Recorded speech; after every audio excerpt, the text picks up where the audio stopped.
जय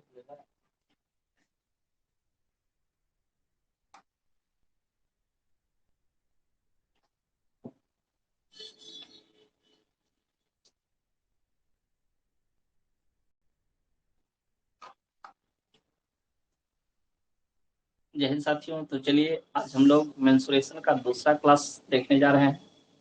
पहले क्लास में हम लोग देखे थे त्रिभुज के बारे में पूर्ण रूप से।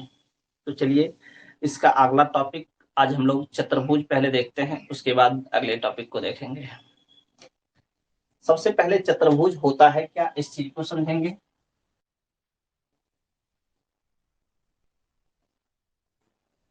चतुर्भुज, चतुर्भुज से पता चलता है, चतुर मतलब चार और भुज मतलब भुजा, जिसमें चार भुजा हो वह क्या कहलाएगा, चतुर्भुज कहलाएगा। यानी चार शीर्ष, चार कोण और चार भुजा से बनी आकृति को चतुर्भुज कहते हैं। फिर से सुनिएगा, चार शीर्ष, चार कोण और चार भुजा से बनी आकृति को चतुर्भुज कहते हैं। ठीक है, चलिए अब हम लोग चलते हैं चतुर्भुज के डायग्राम की ओर। जैसे देखिए मैंने एक चतुर्भुज बनाया, इसका कुछ नाम दे देते हैं। देखिए ए बी सी और D, A B C D एक चतुर्भुज है। ए बी सी डी क्या है, एक चतुर्भुज है। इसमें चार शीर्ष है, ए बी सी और डी चार शीर्ष है, और चार कोण, कोण ए, कोण बी, कोण सी और कोण बी, चार वो कोण है।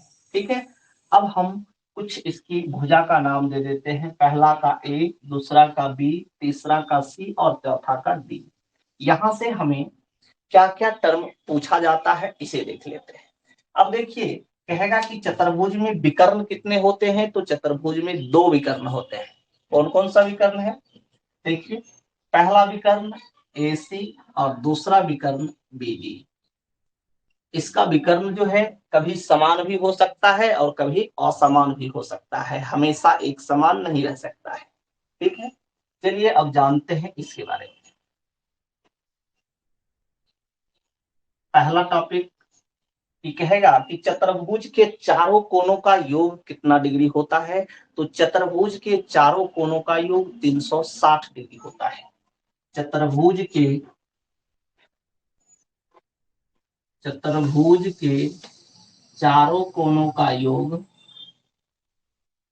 चारों कोनों का योग, कोनों का योग योग बराबर 360 डिग्री। यानी चतुर्भुज के चारों कोनों को जोड़ेंगे तो कितना डिग्री आएगा, 360 डिग्री आएगा। यहाँ से क्वेश्चन कैसे पूछा जाता है कि कोई तीन कोण दिया रहेगा और आपसे चौथा कोण पूछेगा, तो हम जानते हैं कि चारों कोनों का योग 360 डिग्री होता है। तीन कोण दिया हुआ रहेगा, चौथा कोण निकाल लीजिएगा वहां से।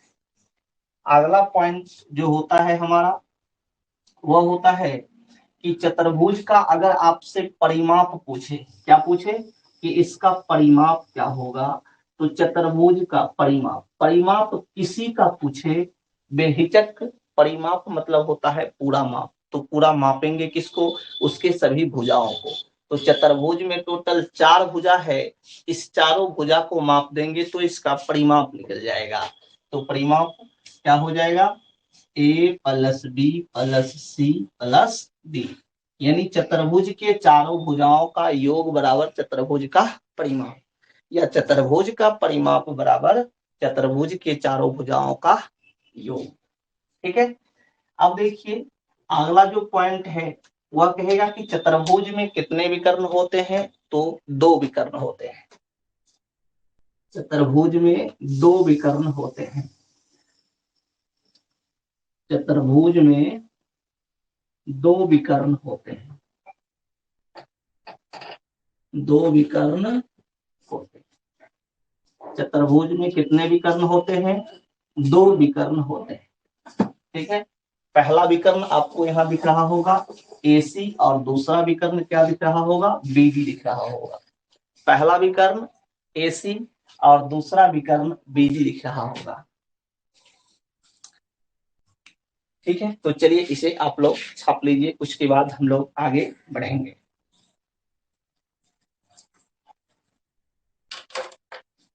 चलिए लिखिए, उसके बाद आगे बढ़ते हैं हम लोग।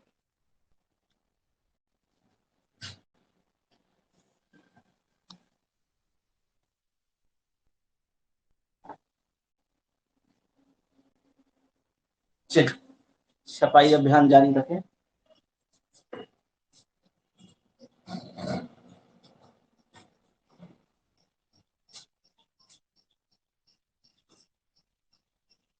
चलिए मिटा दे इसको।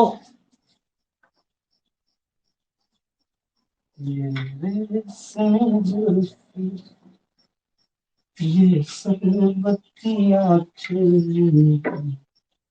तुझे देख कर धीरे।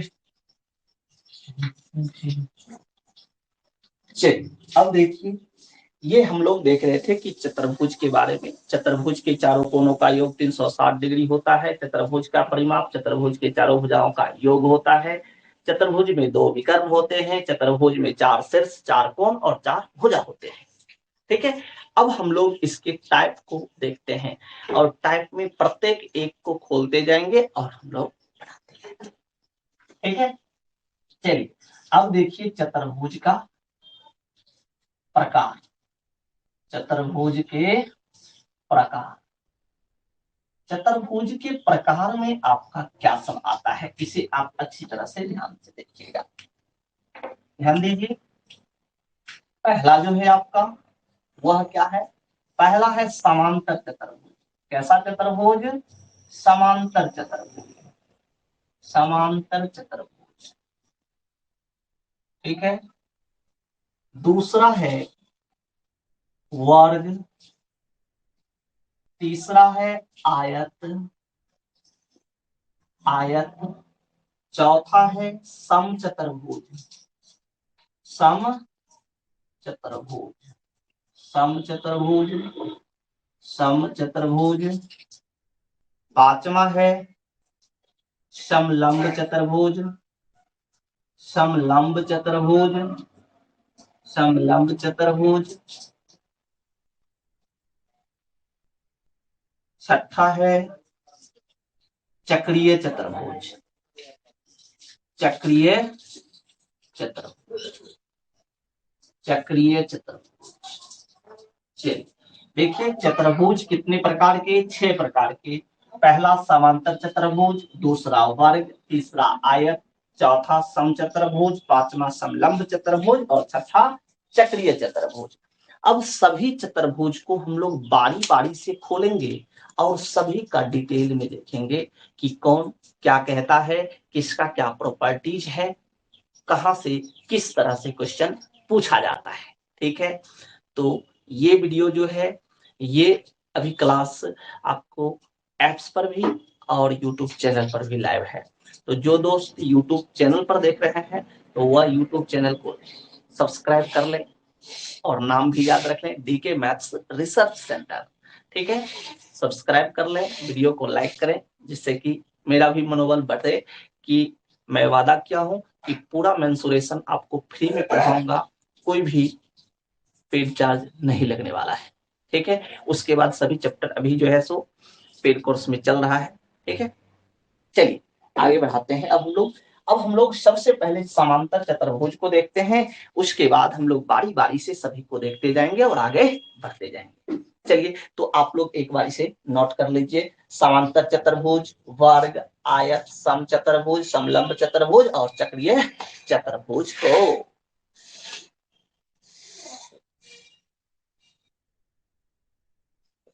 चलिए अब शुरू करें इसे। अब देखिए हम थोड़ा मिटाते हैं, उसके बाद शुरू करते हैं समांतर चतुर्भुज से।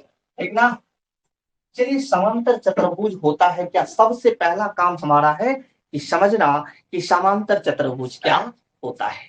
ठीक है, अगर हम समांतर चतुर्भुज को समझ गए तो समझिए क्वेश्चन को हम यूं ही बना देंगे। ठीक है, तो देखिए समांतर चतुर्भुज, ठीक है, जिस चतुर्भुज के आमने सामने वाली भुजा समान और एक दूसरे के समांतर हो तो उसे समांतर चतुर्भुज कहते हैं। फिर से सुनिए, जिस चतुर्भुज के आमने सामने वाली भुजा एक दूसरे के समान और समांतर हो तो उसे समांतर चतुर्भुज कहते हैं। चलिए देखिए, लिखते हैं हम डेफिनेशन। जिस चतुर्भुज के आमने सामने वाली भुजा आमने सामने वाली भुजा आमने सामने वाली भुजा समान और एक दूसरे के समांतर हो, एक दूसरे के समांतर हो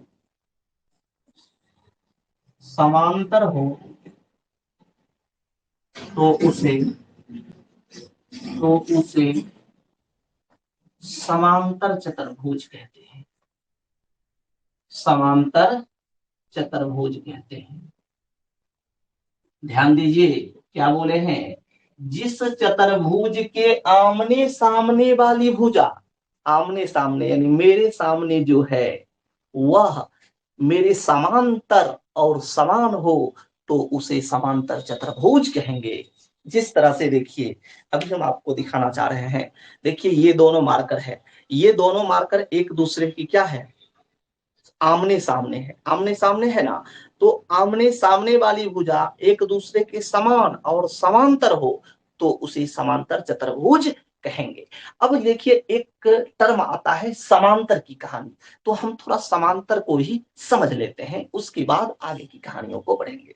चलिए देखिए यहाँ पे, अब हम समांतर चतुर्भुज बनाने के लिए जा रहे हैं।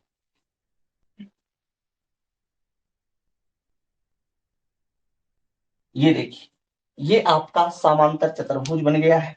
ठीक है, इसका नाम दिया गया है कुछ ना कुछ। क्या नाम दिया गया है, मान लीजिए ए बी सी और D. A B C D जो है एक समांतर चतुर्भुज है। ए बी सी डी कैसा चतुर्भुज है, एक समांतर चतुर्भुज है।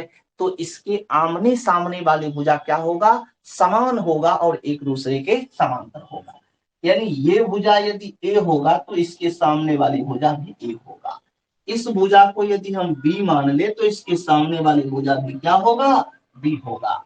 तो यहां से हमें पता चला कि जिस चतुर्भुज के आमने सामने वाली भुजा समान और एक दूसरे के समांतर हो तो वे दोनों त्रिभुज, वे वे त्रिभुज कहते हैं, वह चतुर्भुज समांतर चतुर्भुज कहलाता है। जिस चतुर्भुज के आमने सामने वाली भुजा समान और एक दूसरे के समांतर हो तो उसे समांतर चतुर्भुज कहते हैं। ठीक है, समझ गए हैं डायग्राम से। अब देखिए यहां से हम इसके कुछ प्रॉपर्टीज पे चलते हैं जो आपको हर्ट्ज में दिखेगा। हर्ट्ज का पहला पॉइंट देखिएगा, यहां से इसका अगर हमें परिमाप पूछे क्या होता है, तो इसका परिमाप जो होता है वह होता है पूरा माप। परिमाप मतलब पूरा माप। तो पूरा मापेंगे किसको, सभी भुजा को। तो a plus a 2a, b plus b 2b, तो इसका परिमाप हो जाता है 2 into a plus b, 2 into a plus b, 2 into a plus b. दूसरा, यहां से इसका क्षेत्रफल जब पूछेगा तो इसका क्षेत्रफल हो जाता है, क्या होता है ये ध्यान रखिएगा, a गुने बी हो जाता है। समांतर चतुर्भुज का क्षेत्रफल क्या हो जाएगा, a गुने बी हो जाएगा, a गुने बी हो जाएगा। ठीक ना। चलिए इसके अगले कॉन्सेप्ट को समझेंगे, इससे पहले आप इसे छाप लीजिए।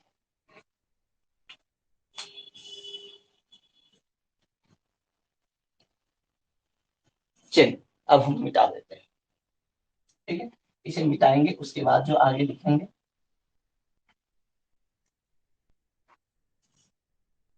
ठीक है,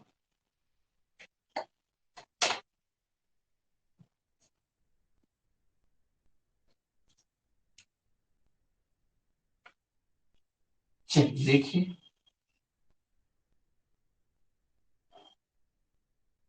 अब हम लोग कुछ और इसके प्रॉपर्टीज को देखते हैं।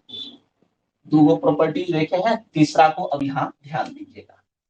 तीसरा प्रॉपर्टी इसका क्या है, ठीक है। तीसरा प्रॉपर्टी अच्छी तरह से ध्यान दीजिएगा। समांतर चतुर्भुज के आमने सामने वाली भुजा क्या होता है, समान होता है। यानी ए बी बराबर क्या था, सी डी था। ए बी बराबर सी डी, ए दिया हुआ था और ए डी बराबर क्या दिया हुआ था, बी सी दिया हुआ था, जो बी दिया हुआ था, ठीक है। चौथा जो हमारा इसका पॉइंट बनता है वह क्या है, ध्यान रखिएगा कि आमने सामने वाली भुजा जो है एक दूसरे के समांतर होता है। एक दूसरे के क्या होता है, समांतर होता है। जैसे ए बी किसके समांतर होगा, इसके सामने वाली भुजा किसके, सी डी के। ए बी और सी डी समांतर हो जाएगा। उसके बाद ए डी किसके समांतर हो जाएगा, ये ए डी भुजा जो है, ये ए डी भुजा इसके सामने वाली भुजा बी सी के समांतर, ए बी सी डी के समांतर और ए डी बी सी के समांतर, ठीक है। अब हमें इस चीज को समझना है यहाँ पे कि ये दोनों समांतर होता है तो समांतर रेखा क्या है, ठीक है। जब समांतर रेखा को समझ लेंगे तो समझिए हमारा ये कॉन्सेप्ट क्लियर हो जाएगा, ठीक है। देखिए पांचवा पॉइंट, समांतर रेखा वह होता है जिस दो रेखाओं के बीच की दूरी हमेशा समान हो तो वह रेखा समांतर रेखा कहलाता है। वे दो या दो से अधिक रेखाएं जिसके बीच की दूरी हमेशा समान हो तो उसे समांतर रेखा कहते हैं। तो देखिए ए बी और सी डी की बीच की दूरी हमेशा समान ही होगा, कभी भी जो है सो अलग अलग नहीं आएगा, इसीलिए ये दोनों समांतर हो जाता है, ठीक है। चलिए अब हम बढ़ते हैं अगले टॉपिक पे, यानी वर्ग पे। अगला टॉपिक आपका क्या है, वर्ग है ना। अब हम लोग वर्ग को देखेंगे। अब हम लोग देखेंगे वर्ग की कहानियों को। वर्ग क्या होता है, अरे वर्ग क्या होता है, देखो प्यारे वर्ग क्या होता है। चलो वर्ग की कहानियों को प्रारंभ करें। वर्ग देखिए, वैसे समांतर चतुर्भुज या वैसे चतुर्भुज जिसकी सभी भुजाएं समान हो और प्रत्येक कोण समकोण हो। वे चतुर्भुज जिसकी सभी भुजाएं समान हो और प्रत्येक कोण समकोण हो तो उसे वर्ग कहते हैं। फिर से सुनिएगा, वे चतुर्भुज जिसकी सभी भुजाएं समान हो और प्रत्येक कोण समकोण हो, समकोण हो यानी कि 90 डिग्री का हो तो उसे वर्ग कहते हैं। फिर से, जिस चतुर्भुज की सभी भुजाएं समान हो और प्रत्येक कोण समकोण हो तो उसे वर्ग कहते हैं। चलिए देखिए ध्यान दीजिएगा, इधर डायग्राम बना रहे हैं हम।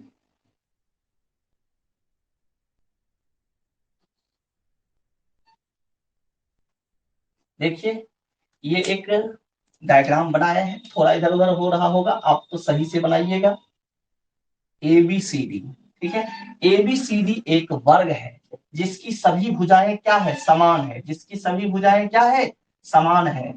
ए बी सी और डी, इसकी सभी भुजाएं समान है और इसका प्रत्येक कोण कितने डिग्री का है, अरे प्रत्येक कोण कितने डिग्री का है, तो कहिएगा प्रत्येक कोण सर 90 डिग्री का है।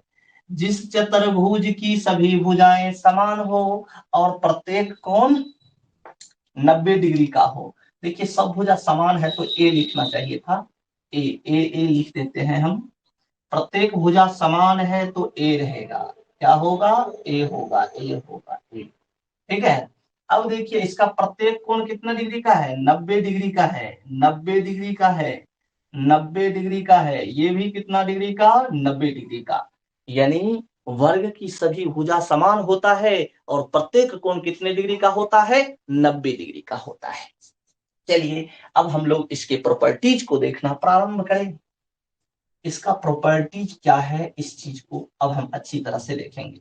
पहला पॉइंट, इसका प्रत्येक कोण कितने डिग्री का होता है, 90 डिग्री का होता है। एंगल ए बराबर एंगल बी बराबर एंगल सी बराबर एंगल डी बराबर 90 डिग्री। हम ये भी कह सकते हैं कि इसका सभी कोण समान होता है। क्या सभी कोण समान होता है कि नहीं होता है, तो देखिए जब सभी कोण समान है या सभी कोण का मान 90 डिग्री दिया गया है, कोई दिक्कत है, तो देखिए ए का मान भी 90 डिग्री है, बी का मान भी 90 डिग्री है, सी का मान भी 90 डिग्री है और डी का मान भी 90 डिग्री है। यहां से हमें ये पता चल गया कि वर्ग की प्रत्येक कोण का माप 90 डिग्री होता है। ठीक है, चलिए आगे बढ़ते हैं, आगे का कॉन्सेप्ट समझे अब हम लोग। ये भी आप जानते हैं कि इसकी सभी भुजाएं क्या होता है, समान होता है। दूसरा पॉइंट आप जानते हैं कि इसका सभी भुजाएं समान होता है, यानी भुजा ए बी बराबर बी सी बराबर ए बी। पहले सी डी नहीं लिख रहे, सी डी बराबर ए बी। इस सभी भुजा को मैंने क्या मान लिया है, ए मान लिया है, यानी ए बी बराबर बी सी बराबर सी डी बराबर ए डी बराबर ए। इसकी सभी भुजा जो है किसके बराबर है, ए के बराबर है, यानी सब भुजा समान है। अगला पॉइंट जो हमारा होता है, देखिए हम जानते हैं कि चतुर्भुज में दो विकर्ण होते हैं। चतुर्भुज में कितने विकर्ण होते हैं, दो विकर्ण होते हैं। चतुर्भुज में जब दो विकर्ण होते हैं तो क्या आप बता सकते हैं कि वर्ग के दोनों विकर्ण क्या होगा, समान होगा या असमान होगा। तो वर्ग का दोनों विकर्ण समान होता है, वर्ग का दोनों विकर्ण क्या होता है, समान होता है। वर्ग का दोनों विकर्ण क्या होता है, समान होता है। वर्ग का दोनों विकर्ण समान होता है, दोनों विकर्ण समान होता है, समान होता है। यहां से आप ये हमें बता सकते हैं कि वर्ग के विकर्ण कौन सा भी है। तो AC और BD जो है वह हमारा वर्ग का विकर्ण है। AC और BD विकर्ण है, यानी AC बराबर क्या हो गया, BD। AC बराबर क्या हो गया, BD हो गया। यहां तक कॉन्सेप्ट क्लियर हो गया होगा। चलिए अब हम लोग चलते हैं आगे की कहानी। ठीक है, अब यहां से हमें जो पूछा जाता है वह क्या पूछा जाता है, सो देखिए। पहला पूछेगा कि वर्ग का विकर्ण क्या होता है। वर्ग का विकर्ण बराबर फॉर्मूला कैसे निकलेगा, तो आप याद रखिएगा, वर्ग का विकर्ण बराबर जो फॉर्मूला होता है वह आपका होता है √2 × a। √2 × a यानी √2 भुजा, √2 भुजा। अगला जो इसका आता है पांचवा पॉइंट, इसका पांचवा पॉइंट आता है कि वर्ग का परिमाप क्या होगा। तो वर्ग का जो परिमाप है वह आपका होता है, वर्ग का परिमाप, परिमाप मतलब पूरा माप, पूरा मापेंगे किसको, इसके चारों भुजा को। तो देखिए चारों भुजा का वैल्यू दिया हुआ है ए, तो a plus A plus A plus A, सबको जोड़ेंगे तो क्या हो जाएगा, 4a हो जाएगा। तो वर्ग का परिमाप हमारा क्या आ गया, 4a आ गया।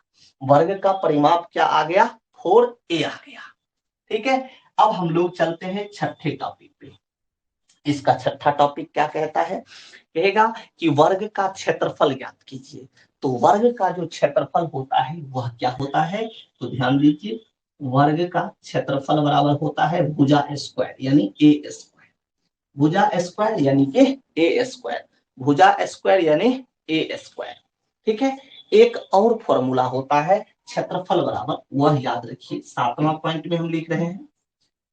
वर्ग का क्षेत्रफल बराबर, अगर विकर्ण दिया रहेगा तो विकर्ण से भी आप निकाल सकते हैं, विकर्ण का स्क्वायर बट्टा 2। ठीक है, तो देखिए पहला आया वर्ग का क्षेत्रफल भुजा स्क्वायर, दूसरा है वर्ग का क्षेत्रफल विकर्ण का स्क्वायर बट्टा 2, विकर्ण का स्क्वायर बट्टा 2। तो देखिए इसमें इंपॉर्टेंट क्या सब है, वर्ग के दोनों विकर्ण समान होते हैं। ठीक है, वर्ग का विकर्ण बराबर √2 × a होता है, √2 × a होता है। वर्ग का परिमाप बराबर 4 × a होता है। वर्ग का क्षेत्रफल बराबर भुजा स्क्वायर, वर्ग का क्षेत्रफल बराबर विकर्ण का स्क्वायर बटे 2। ठीक है, ये कॉन्सेप्ट यहाँ तक क्लियर हुआ। तो आप लोग कमेंट करके हमें बताइए, यहाँ से कमेंट करके बताइए कि हाँ सही है। अगर कोई डाउट है तो अभी तुरंत पूछिए, हम क्लियर करेंगे। चलिए कमेंट हम देख रहे हैं,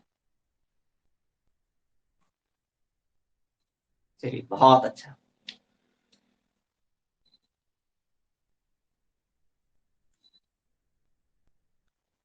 चलिए आगे बढ़े, इसे आप लोग छाप लीजिए।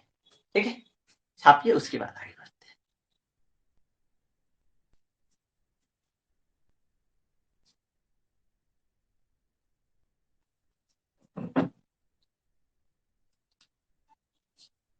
अब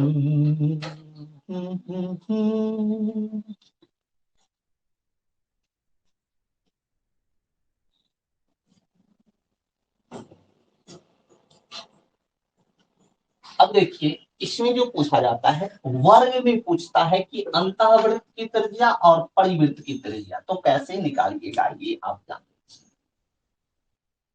थॉट्स का ही पॉइंट होगा, कितना 8वां नंबर पॉइंट होगा ना।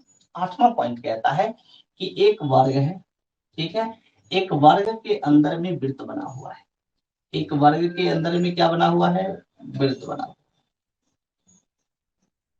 दिया मैंने वृत्त। तो कहता है इस वृत्त की त्रिज्या क्या होगा, अंतःवृत्त की त्रिज्या, अंतःवृत्त की जो त्रिज्या होगी वह क्या होगा, तो अंतःवृत्त की त्रिज्या होता है भुजा का आधा, यानी a/2, a/2, ये याद रखिएगा, ठीक है। इसका अगला जो पॉइंट है वह क्या है, वो आपका 9 नंबर पॉइंट। यहां से पूछता है आपको वर्ग में परिवृत्त की त्रिज्या, परिवृत्त की त्रिज्या यानी वर्ग के ऊपर में वृत्त बनाया है उसकी त्रिज्या पूछ रहा है। तो वर्ग के ऊपर में बनेगा ऐसा जो उसके चारों शीर्ष को छुएगा, ठीक है, बना दिया। तब यहां से जो पूछेगा इसके परिवृत्त की त्रिज्या क्या होगी, परिवृत्त की जो त्रिज्या होती है वह क्या होती है, तो ध्यान रखिएगा। अरे ध्यान रहेगा कि नहीं रहेगा, रहेगा। तो ये होता है a/√2, ठीक है। तो वर्ग के अंतःवृत्त की त्रिज्या a/2, परिवृत्त की त्रिज्या a/√2। चलिए इसे भी आप नोट कर लीजिए, उसके बाद हम लोग आगे बढ़ते हैं। वर्ग की कहानी हुई समाप्त, अब हम आगे बढ़े। क्या, चलिए छाप लीजिए। चलिए अब आगे बढ़ते हैं। इसमें अगर एक कॉन्सेप्ट और हमसे पूछ ले, अभी तक पूछा नहीं है, अगर पूछ ले तब कैसे होगा, कहेगा वर्ग के अंतःवृत्त की त्रिज्या और परिवृत्त की त्रिज्या का अनुपात, या परिवृत्त की त्रिज्या और अंतःवृत्त की त्रिज्या का अनुपात, तो कैसे निकलेगा। देखिए 10वां पॉइंट, परिवृत्त की त्रिज्या अनुपात अंतःवृत्त की त्रिज्या, तो क्या निकलेगा, रख दीजिए। अंत परिवृत्त की त्रिज्या क्या आया है, a/√2 आया है। उसके बाद अंतःवृत्त की त्रिज्या a/2 आया है, ठीक है। तो देखिए ऊपर वाले से ऊपर वाले कैंसिल हो जाएगा, कोना कोनी गुना कर देंगे, तो ये क्या हो जाएगा, √2 अनुपात 2/√2 क्या हो जाएगा, पहले एक बार लिख दीजिए, 1/√2 बचाना, और ये बचा 1/2, कोना कोनी गुना कीजिएगा तो 2/√2 हो जाएगा, ठीक है। अब देखिए इस 2 को क्या आप √2 गुने √2 लिख सकते हैं, कहिएगा हाँ सर लिख सकते हैं। क्या ऐसा लिख सकते हैं, लिख सकते हैं कि नहीं, लिख सकते हैं।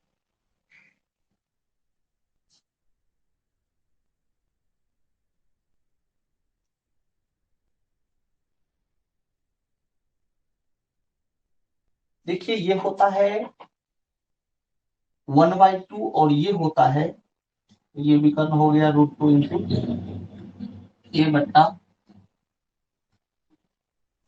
a/√2, ठीक है। ए में अगर हम 2√2a से भाग देंगे, √2a से भाग देंगे तो सीधे निकल गया। चलिए देखिए देखिए, थोड़ा हम पहले इसको कॉन्सेप्ट को समझ ले। देखिए ये एक वर्ग है, ठीक है, इसके परिवृत्त बनाया गया है, ये विकर्ण है, विकर्ण होता है √2 इंटू ए, इसका आधा हो जाएगा a/√2, ठीक है। अब रख दीजिए, देखिए √2 से √2 कैंसिल, क्या आ गया, √2:1 आ गया, √2:1 आ गया, ठीक है। चलिए √2:1 आ गया। आगे बढ़ते हैं, हमको लगा कि 2 लिखे हुए हैं इसीलिए थोड़ा सोच रहे थे। चलिए अब हम लोग चलते हैं आयत की ओर। ये हमारा वर्ग की कहानी थी, वर्ग की कहानी हुई समाप्त। अब हम लोग आयत की ओर बढ़ेंगे। अब देखिए आयत, आयत की कहानी हम प्रारंभ करते हैं, आयत की कहानी अब प्रारंभ करते हैं। चलिए सुनिएगा।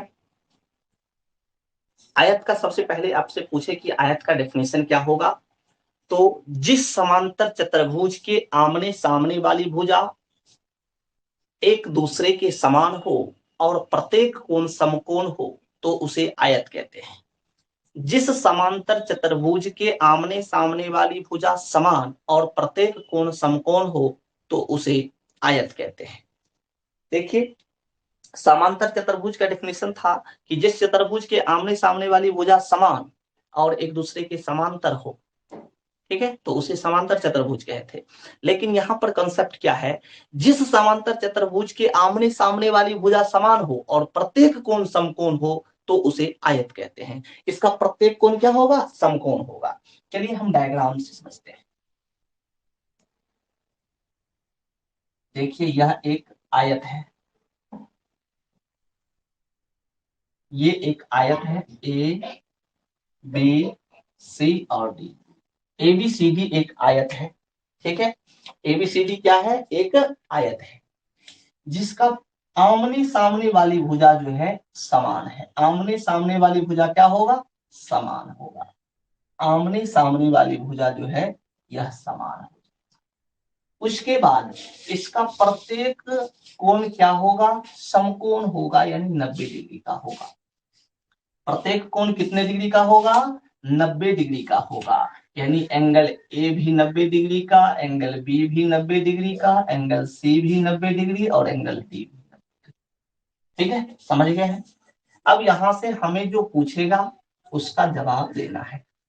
पहला कि इसका विकर्ण, इसमें भी दो विकर्ण होगा, जो भी चतुर्भुज होगा उसमें दो विकर्ण, ठीक है। जिस तरह से वर्ग का विकर्ण निकाले थे उसी तरह से आयत का भी विकर्ण निकलेगा। तो आयत का विकर्ण बराबर आपसे फॉर्मूला पूछे तो क्या होगा, विकर्ण बराबर होता है √2 गुने L square, root into L square plus B square. आयत का विकर्ण बराबर √एल² plus B square, L square plus B square.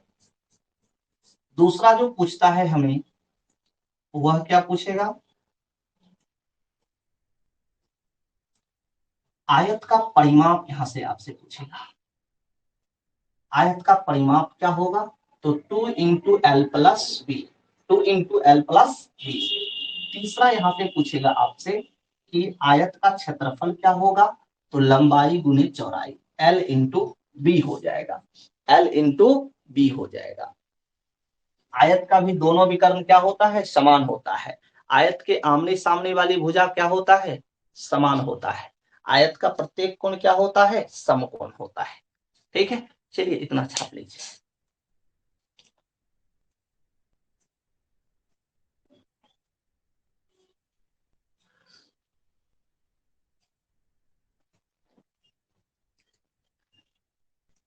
चलिए आगे बढ़े।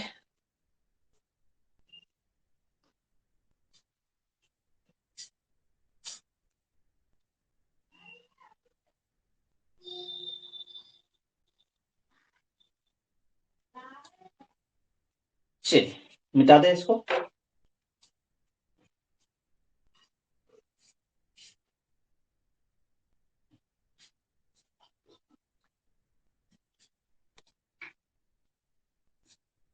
अब हम लोग चलते हैं आयत के बाद समचतुर्भुज पे। अब देखिए समचतुर्भुज क्या होता है, समचतुर्भुज को अच्छी तरह से समझेंगे। समचतुर्भुज, समचतुर्भुज क्या होता है समझिए।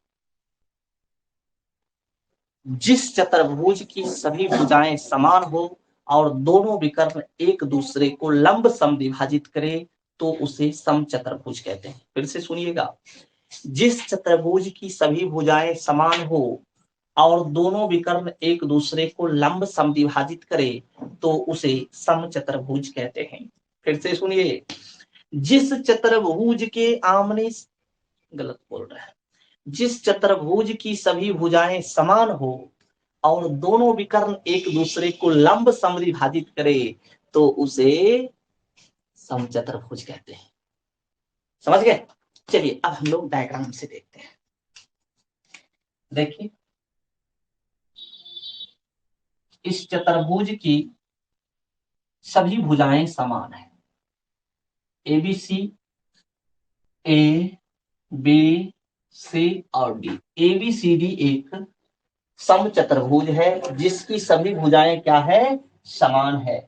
ये भुजा A, ये भी A, ये भी A और ये भी A।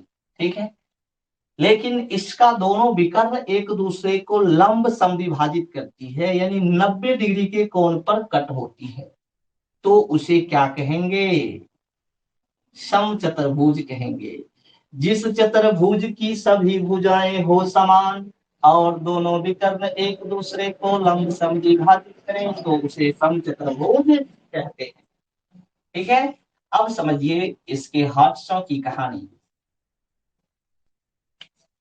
देखिए पहला जो हमारा पॉइंट है वह क्या है? इसमें देखिए दोनों विकर्ण को हम अलग अलग मान लेते हैं। पहले विकर्ण को हम मान लेते हैं D1, ठीक है, और दूसरे विकर्ण को मान लेते हैं D2। ठीक है, अब देखिए यहां से कहेगा कि इसके दोनों विकर्ण क्या है? AB, इसकी सभी भुजाएं क्या है? समान है। AB बराबर BC बराबर AC बराबर AC लिख दिए, CD लिखना चाहिए था, CD और AD। इसकी सभी भुजाएं क्या है? समान है, A है। दो विकर्ण है, दो विकर्ण है कौन कौन? AC और BD। AC दिया हुआ है D1 और BD दिया हुआ है D2। ठीक है, ये दोनों जब एक दूसरे को कट करती है, जब दोनों विकर्ण एक दूसरे को काटती है तो समान भागों में बांट देती है। यानी इस बिंदु को अगर हम O मान ले तो ये बिंदु ये दोनों समान हो जाएगा। यानी हम कह सकते हैं कि OA बराबर क्या हो जाएगा? OC हो जाएगा। पहला विकर्ण को दूसरा विकर्ण को जब तोड़ते हैं BD को तो ये हो जाएगा OB बराबर OD, OB बराबर OD। दोनों विकर्ण एक दूसरे को समान भागों में बांट देती है। ठीक है, अगला कॉन्सेप्ट जो हमारा है वह क्या है? यहां से जो पूछा जाता है ये सभी आपका ट्रेलर था, इस चीज पर क्वेश्चन नहीं पूछता है, लेकिन क्वेश्चन किस पर पूछता है? यहां से क्वेश्चन पूछता है कि कहेगा कि समचतुर्भुज की प्रत्येक भुजा क्या होगा, इसका विकर्ण दोनों दिया हुआ रहेगा। तो आप फॉर्मूला याद कर लीजिए, √D1/2 का होल स्क्वायर प्लस D2/2 का होल स्क्वायर। ठीक है, समचतुर्भुज के प्रत्येक भुजा बराबर फॉर्मूला क्या हो गया? √D1/2 का होल स्क्वायर प्लस D2/2 का होल स्क्वायर। ठीक है, चलिए अब हम इसके आगे बढ़ते हैं। इसका आगे की कहानी जो है वह क्या है? अब इसका परिमाप और क्षेत्रफल पूछेगा। ठीक है, उसको देख लीजिए। पॉइंट नंबर 4, इसका परिमाप अगर आपसे पूछे तो क्या आप बता सकते हैं परिमाप क्या होगा? परिमाप हो जाएगा 4x8, क्योंकि सभी भुजाएं समान है तो सभी भुजा को जोड़ देंगे तो इसका परिमाप निकल जाएगा। तो परिमाप क्या आ गया? 4a आ गया। नेक्स्ट, इसका क्षेत्रफल भी दिया है फॉर्मूला, बहुत बार पूछा चुका है। पहला विकर्ण 1/2 गुने दोनों विकर्णों का गुणनफल, यानी 1/2 गुने D1 गुने D2। समचतुर्भुज का क्षेत्रफल क्या होगा? 1/2 गुने D1 गुने D2, 1/2 गुने D1 गुने D2। ठीक है, इसे समझ गए होंगे? समझे कि नहीं? चलिए छाप लीजिए।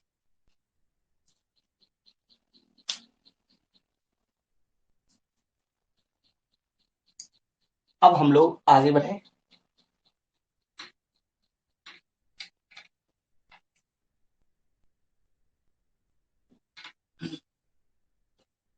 अब देखिए अगला जो हमारा है समलंब के बाद, समचतुर्भुज के बाद है समलंब चतुर्भुज। समलंब चतुर्भुज, समलंब चतुर्भुज। समलंब चतुर्भुज कैसा होता है?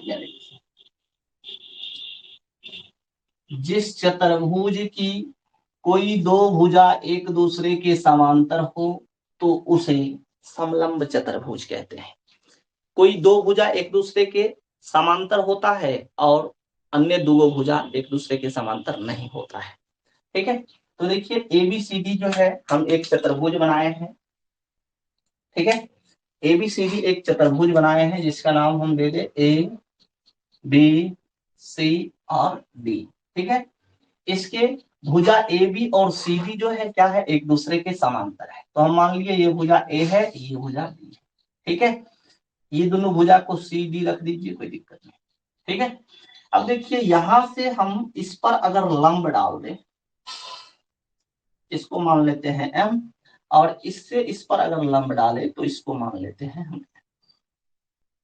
ठीक है, ये दोनों दूरी जो है वह हमेशा समान रहेगा। समलंब चतुर्भुज में जो लंब डाला जाएगा वह हमेशा समान रहेगा। इस चीज को जो समझना है। ठीक है, यहां से इसका अगर आपसे परिमाप पूछेगा तो परिमाप को आसानी से निकाल दीजिएगा। पहला पॉइंट परिमाप। परिमाप क्या हो जाएगा, A plus B plus C plus D, यानी सब भुजा को जोड़ देंगे तो इसका परिमाप निकल जाएगा। दूसरा पॉइंट पूछेगा इसका क्षेत्रफल। इसका क्षेत्रफल सब भूल जाता है। सब क्यों भूल जाता है, क्योंकि इसको थोड़ा बड़ा दिखने लगता है इसका फॉर्मूला। ठीक है, इसीलिए भूल जाता है। लेकिन आज के बाद आप नहीं भूल सकते हैं। कैसे भूलिएगा, देखिए हम है जो सामने। तो समलंब चतुर्भुज का जो क्षेत्रफल होता है वह 1/2 इंटू समांतर भुजाओं का योग। तो ए और बी भुजा क्या है, समांतर है, तो समांतर भुजा का योग गुने ऊंचाई। ठीक है, तो याद रखिएगा समलंब चतुर्भुज का क्षेत्रफल 1/2 गुने ए प्लस बी इंटू एच, ए प्लस बी इंटू एच, ए प्लस बी इंटू एच। ठीक है, चलिए इतना ही चीज इसमें इम्पोर्टेंट। ठीक है, मेंसुरेशन के लिए जब ज्योमेट्री में पढ़ेंगे ना तो ज्योमेट्री में इसका इतना अंदर तक जाएंगे जिसका जवाब नहीं है। ठीक है, लेकिन मेंसुरेशन में इतना है इसकी जरूरत है। ठीक, चलिए आगे बढ़ते हैं। आगे बढ़े।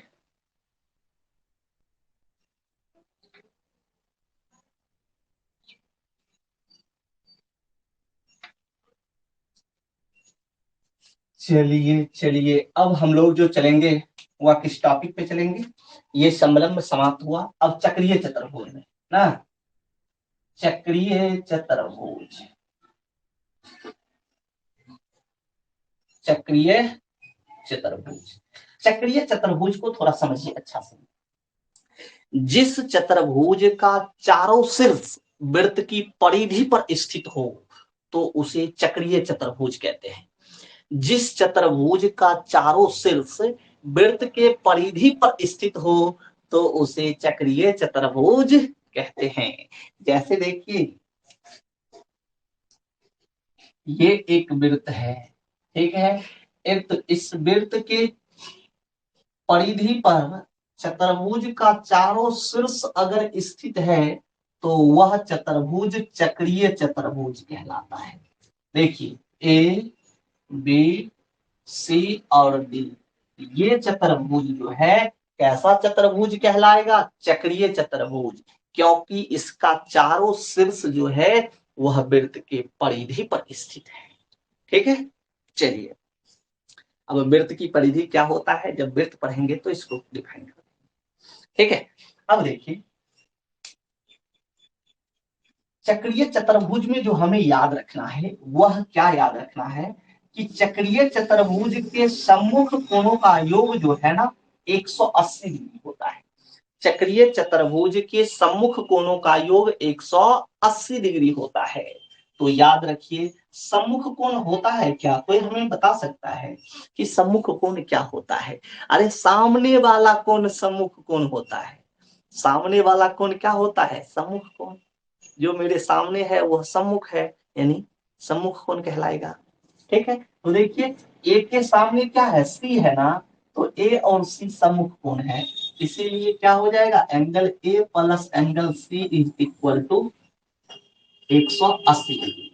अब बताइए बी के सामने कौन है, डी है, तो एंगल बी प्लस डी बराबर क्या हो जाएगा, angle B plus angle B बराबर भी 180 डिग्री। ठीक है, तो इतना याद रखना है, चक्रीय चतुर्भुज के सम्मुख कोणों का योग 180 डिग्री होता है, 180 डिग्री होता है। ठीक है, अब देखिए जब दोनों, इसको मान ले इक्वेशन फर्स्ट, इसको मान ले इक्वेशन सेकंड, तो देखिए दोनों इक्वेशन का आरएचएस समान है तो एलएचएस भी समान होगा। इसलिए हम ये कह सकते हैं कि angle A plus angle C बराबर क्या हो जाएगा, angle B plus angle B. चलिए छाप लीजिए, इतना ही चीज मेंसुरेशन में आपको पूछा जाता है। ठीक है, ये चीज पूछा गया है इसीलिए बता दिए, टाइप्स ऑफ में था। ठीक है, लेकिन इसको ज्योमेट्री में बहुत इसकी कहानी है, सबसे बड़ी कहानी अगर ज्योमेट्री में चतुर्भुज से पूछता है ना, तो आपको समलंब से और ये चक्रीय चतुर्भुज से पूछता है ज्योमेट्री में। ज्योमेट्री में इसकी बहुत बड़ी भागीदारी है, बताएंगे। ठीक है, चलिए छाप लीजिए।